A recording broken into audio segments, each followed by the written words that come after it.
بکر اکیلا جائے گا۔ تو جب آپ نے کہا میں اکیلا جاؤں گا تو سب نے کہا نہیں ہم بھی ساتھ جاتے ہیں۔ تو حضرت عمر نے کہا کہ میرا سینہ بھی کھولا ابو بکر صدیق نے، اگر میری بات مان جاتے تو دین تو اسی دن ختم ہو جاتا۔ چھٹی والی پالیسی تو بڑی آسان تھی، اور بظاہر حضرت عمر کے پاس بھی حدیث تھی کہ کلمہ تو پڑھتے ہیں، تو کلمہ گو تک کا خون نہیں بہایا جاتا۔ تو آپ نے فرمایا یہ علم میں بھی اول تھے، استدلال میں بھی اول تھے، بصیرت میں بھی اول تھے، شجاعت میں بھی اول تھے۔ کہا کہ یہ ضروریات دین ہیں، ان میں سے کسی کا انکار کر کے بندہ مسلمان رہتے ہی نہیں، لہذا میں کافروں کے خلاف جہاد کی بات کر رہا ہوں۔ اور پھر یہ جملہ بولا مالا کا جبار فی الجاہلیہ وخوار فی الاسلام، عمر کیا ہو گیا تجھے؟ جاہلیت میں دلیروں والی باتیں کرتے تھے، اب ڈرپوکوں والی باتیں کرتے ہو۔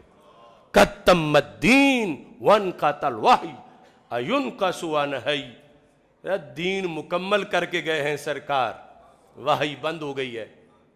چھٹی دینی تھی تو سرکار نے دینی تھی، اب ابو بکر کا کام چھٹی دینا نہیں، جو سرکار دے کے گئے اس پہ پہرا دینا ہے، لہٰذا میں نہیں چھٹی دوں گا کسی کو، نہ کرنے دوں گا۔ تو یہ فیصلے اس پر حضرت مولا علی رضی اللہ تعالی عنہ نے 2.5 مہینے بعد جب جنگ میں حضرت صدیق اکبر جا رہے تو فرمایا میں نہیں آپ کو جانے دوں گا۔ کیوں؟ فرمایا ہمارے نبی علیہ السلام کہتے تھے ابو بکر تو میری آنکھیں ہیں، ابو بکر میرے کان ہیں، مجھے یاد ہے میں نے خود سنا ہے۔ تو سرکار یہ اس دن فرما گئے تھے کہ جب میں بظاہر نہیں ہوں گا تو ابو بکر کے کان ہی امت کی باتیں سنیں گے اور ابو بکر کی آنکھیں ہی نگرانی کریں گی۔ تو کہنے لگے علی یہ کہتا ہے کہ جو نبی کی آنکھ ہے وہ علی کی آنکھ ہے، اور جو نبی کے کان ہیں وہ علی کے کان ہیں۔ میں شہید ہو جاؤں آج کوئی بات نہیں، واللہ لئن فجئنا بکا لا یکون للاسلام نظام ابدا۔ آپ گھر بیٹھیں، آپ نہ جہاد پہ جائیں، کیوں؟ ہم تو اگلا صدمہ ابھی نہیں بھولے، اور اگر آپ آج شہید ہو گئے اتنا جلد تو پھر ہمیں تجربہ کر کے دین کا کون دکھائے گا؟ لا یکون للاسلام نظام ابدا، کبھی نہیں دین اسلام چلے گا آگے۔ وحی نہ اترے اور سرکار کے پڑھے ہوئے اسی پڑھائی سے مسئلے حل کریں تو سینہ ابو بکر کا ہوگا، تو پھر ہمیں سمجھ آتی رہے گی، پھر ہم سیکھ جائیں گے، پھر دوسری خلافت بھی چلے گی، تیسری بھی، چوتھی بھی، اور دین قیامت تک جائے گا۔ لیکن آج اتنا جلد ابو بکر آپ ہمیں داغ مفارقت دے گئے تو پھر اسلام کا نظام نہیں چلے گا۔ یہ فیصلہ کن الفاظ ہیں حضرت مولا علی رضی اللہ تعالیٰ عنہ کے، کہ صرف بیعت ہی نہیں کی تھی بلکہ اتنا ضروری بھی سمجھتے تھے کہ یہ صلاحیتیں ہیں کہ جن کے پیش نظر امت چل سکتی ہے آگے، اور کہا تم گھر بیٹھو۔ یہ علیحدہ بات ہے کہ حضرت صدیق اکبر نہیں رکے، چلے گئے، لیکن مولا علی رضی اللہ تعالیٰ عنہ نے یہ غلط فہمی لوگوں کو نکالی جو آج تک کچھ لوگوں کو ہے، کہ میں نے کوئی اس طرح نہیں کہ بات دل نخواستہ ابو بکر کو امیر مانا ہے، میں نے مستحق سمجھ کے ان کی بیعت کی ہے کہ یہ بوجھ اٹھا ہی یہ سکتے ہیں اور کوئی اٹھا ہی نہیں سکتا۔ تو حضرت صدیق اکبر رضی اللہ تعالی عنہ کے لحاظ سے ایک حدیث اس کی یہ شروحات، ایسے ہی یہ تفسیر القاری شرح بخاری، اس میں بھی یہی بات کی گئی۔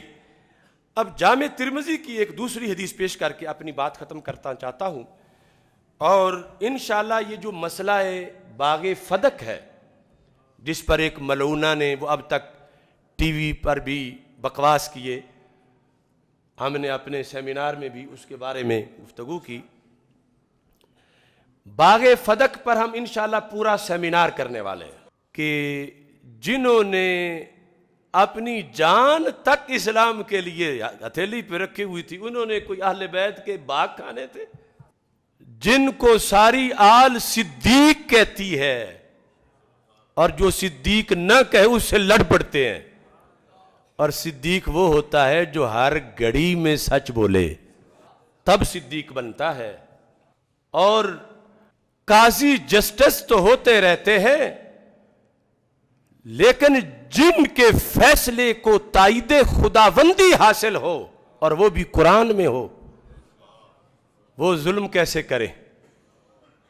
سرکار نے فرمایا تھا ان اللہ معنا، یہ نہیں کہ فی الغار، کہ جب تک غار میں ہیں ابو بکر تیرے ساتھ بھی اللہ ہے اور میرے ساتھ بھی اللہ ہے۔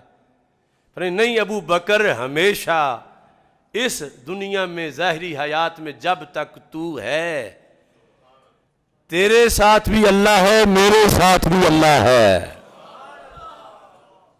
تو جن کو اللہ کی معیت حاصل ہے ان کے خلاف زبان درازی، تو ہمارا پھر مطالبہ حکومت سے کہ اس ملعونہ کو گرفتار کیا جائے جس نے برسریام قرآن کی تحقیر کی، قرآن کی آیات کا انکار کیا، اور حضرت سیدنا صدیق اکبر رضی اللہ تعالی عنہ کی طرف ظلم اور ناانصافی کی نسبت کی۔